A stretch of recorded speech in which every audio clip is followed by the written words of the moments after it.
Сәлем достар, бүгін мен сіздерге түркше айтқанда менемен, орысша айтқанда шакшуканы пісіріп көрсететін боламын.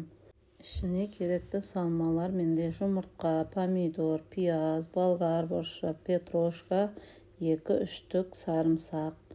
Осылайша етіп барлығын көбіктап турап аламыз. Тәтті бұрышымызды осылайша етіп турап аламыз. Менде 1-3 түк тәтті бұрыш. Осы тағамды таңғы асқа жасап жесеңіздер өте дәмді болып шығады. Менің балаларыма және отбасыма өте ұнайды. Таңғы асқа осылайша пісіріп жеген өте күшті тағам. Одан кейін пиязымызды осылайша етіп көбіктап турап аламыз.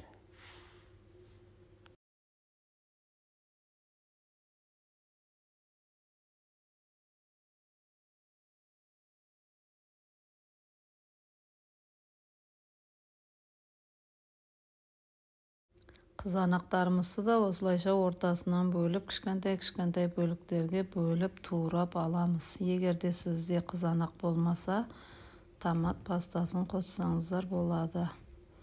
Осылайша етіп турап аламыз. Менде 3 дана қызанақ.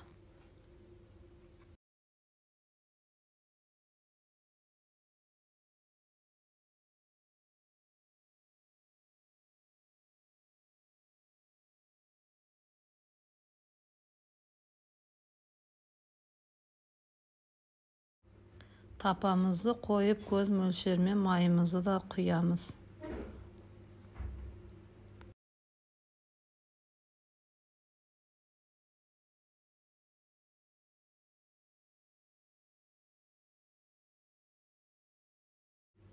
Қызған майымыздың үстіне туралған пиязымызды да саламыз. Осылайша етіп бір араластырып қуырып аламыз.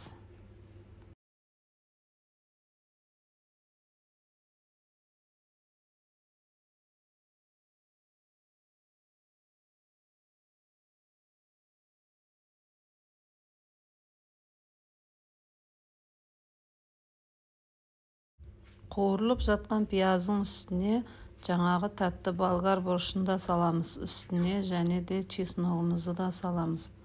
Осылайша етіп жақсылап араластырып бір қуырып аламыз.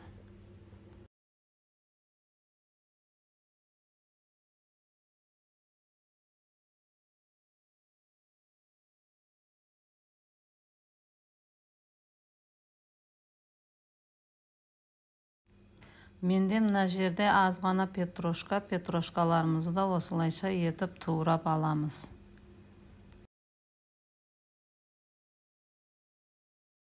Жаңағы қуырылып жатқан болгар бұрышының үстіне қызанақтарымызды да саламыз. Осылайша етіп жақсылап бір араластырып қуырып аламыз.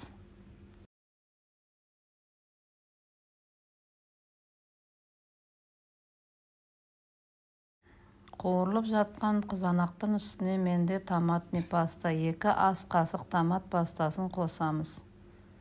Қолдан жабылған томатный паста менде.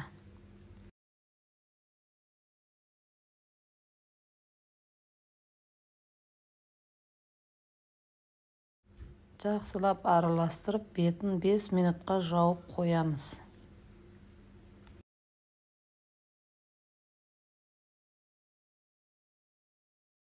5 минут өткеннен соң осылайша араларын ашып жұмыртқаларымызды шағып, бетіне шағып саламыз, жарып жұмыртқаны. Әр қайсысын әр жерге жарып шығамыз. Әркім өз отбасына қарай көптеу қылып қуырса да болады. Менде 5 жұмыртқа, семьямызға қарай осылайша 5 жұмыртқаны қуырдым.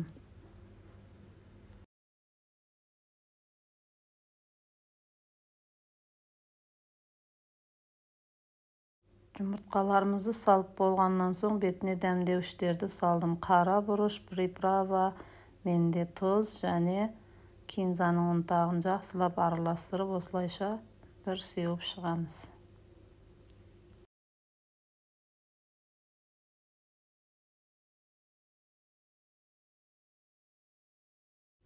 Дәмдеуіштерімізді сеуіп болғаннан соң менде петрушканы саламыз. Осылайша Барлық жеріне жеткізіп, сеуіп, бетін 3-4 минутқа жауып қоямыз. Балаларыма шикі ұнамағандықтан мен жақсылап пісіріп алдым. Менде осылай болып шықты. Міндетті түрде жасап көріңіздер, сіздерге де ұнайды деген ойдамын. Өте дәмді болып шығады. Астарыңыз дәмді болсын. Келесі кездескенше сау саламат болыңыздар.